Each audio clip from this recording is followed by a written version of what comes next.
Hey there, come with us to the return and earn station. We've been collecting 10 cents bottles so we can return it and earn from it.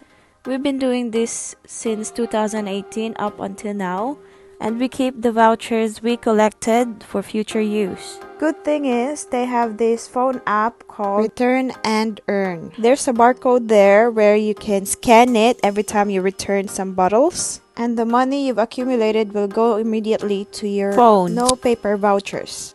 And you can use it to buy groceries at Kohl's or Woolworths.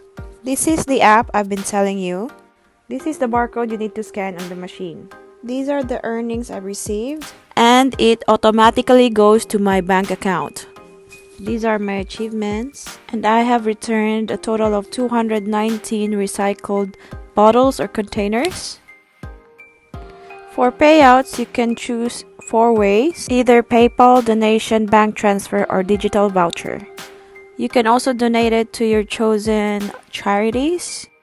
So it's true that meron ngang pera sa basura. Bye-bye!